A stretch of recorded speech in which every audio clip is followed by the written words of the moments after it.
जर्मनीच्या हृदयस्थानी 20व्या शतकाच्या सुरुवातीला ऑगस्ट होर्च नावाच्या एका दूरदर्शी अभियंत्याने ऑटोमोबाईल उद्योगाला नवी परिभाषा देण्याचा निर्धार केला. एक स्वप्न म्हणून सुरू झालेला हा प्रवास लवकरच एका महान वारशामध्ये रूपांतरित झाला, जो युद्धे, आर्थिक संकटे आणि तांत्रिक क्रांतींना तोंड देत टिकून राहिला. एका छोट्याशा वर्कशॉपपासून ते जागतिक स्तरावर लक्झरी आणि नाविन्याचा प्रतीक होईपर्यंत ऑडीची कहाणी ही दृढसंकल्प, महत्त्वाकांक्षा आणि अभियांत्रिकी उत्कृष्टतेचा एक प्रेरणादायी दस्तऐवज आहे. ऑडीची कथा ही नवकल्पना, सातत्य आणि अचूक अभियांत्रिकीची आहे, जी 100हून अधिक वर्षांपासून सुरू आहे. याची सुरुवात 20व्या शतकाच्या सुरुवातीला एका निर्धारलेल्या जर्मन अभियंता ऑगस्ट होर्च यांच्या प्रयत्नांमधून झाली. ऑटोमोबाईल क्षेत्रातील दूरदर्शी व्यक्ती म्हणून ओळखल्या जाणाऱ्या होर्च यांनी 1899 मध्ये त्यांची पहिली कार कंपनी होर्च सी स्थापन केली.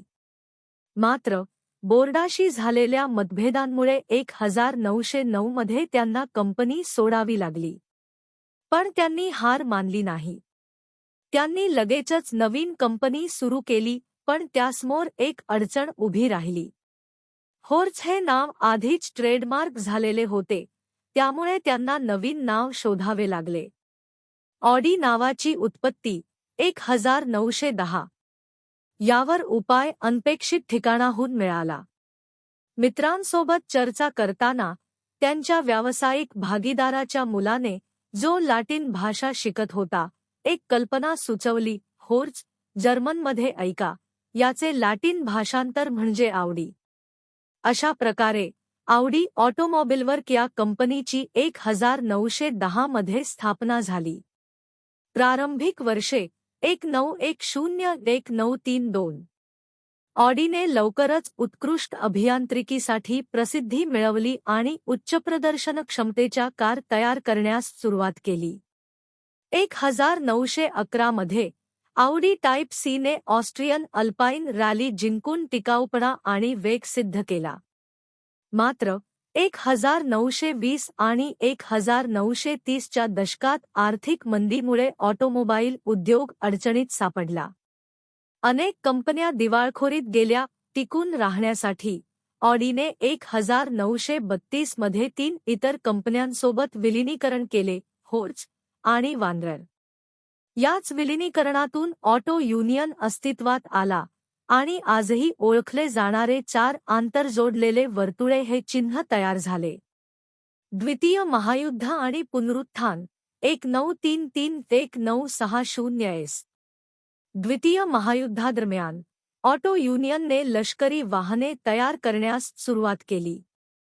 मात्र युद्धानंतर त्यांच्या फॅक्टरी उद्ध्वस्त झाल्या आणि पूर्व जर्मनीतील मालमत्ता जप्त करण्यात आली.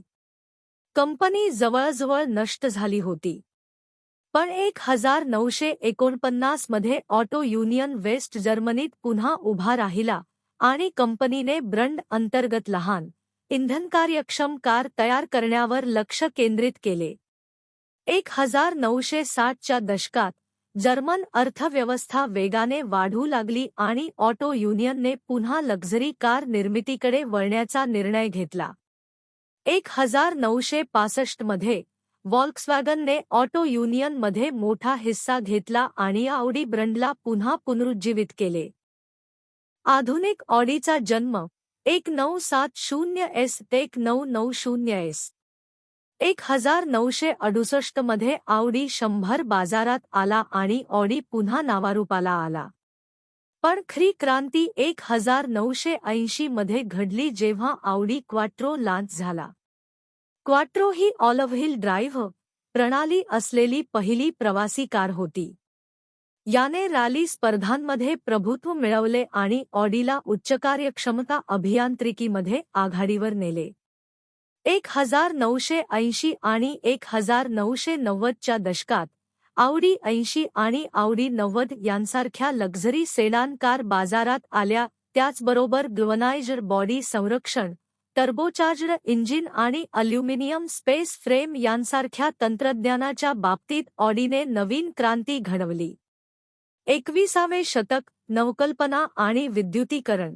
2000s राजपर्यंत.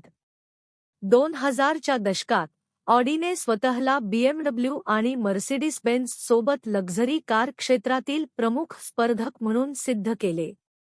ऑडी आणि प्रतिष्ठेचे आणि उच्च कार्यक्षमतेचे प्रतीक बनले, तर सुपरकारने अभियांत्रिकीतील उत्कृष्टतेची झलक दाखवली. अलीकडच्या वर्षांत ऑडी ई-ट्रॉन सारख्या इलेक्ट्रिक वाहनांच्या मालिकेसह कंपनीने 2030 पर्यंत पूर्णपणे इलेक्ट्रिक भविष्यासाठी लक्ष ठेवले आहे. स्वयंचलित ड्रायव्हिंग आधारित इन्फोटेनमेंट आणि शाश्वत उत्पादन प्रक्रिया यांसारख्या तंत्रज्ञानाच्या मदतीने ऑडी ऑटोमोटिव्ह क्रांतीत अग्रेसर राहिली आहे. वारसा, लेगसी. ऑगस्ट होर्च यांच्या पहिल्या ऑटोमोबाईलपासून ते आजच्या अत्याधुनिक इलेक्ट्रिक मॉडेल्सपर्यंत ऑडीची वाटचाल ही नवकल्पना, अचूकता आणि उत्कृष्टतेच्या शोधाने परिभाषित झाली आहे. त्याचे 4 वर्तुळे केवळ ऐतिहासिक विलिनीकरणाचे प्रतीक नसून प्रगतीची एक वचनबद्धता दर्शवतात. आज ऑडी ही नाविन्यपूर्ण आणि अभियांत्रिकीतील उत्कर्षाचे खरे प्रतीक आहे.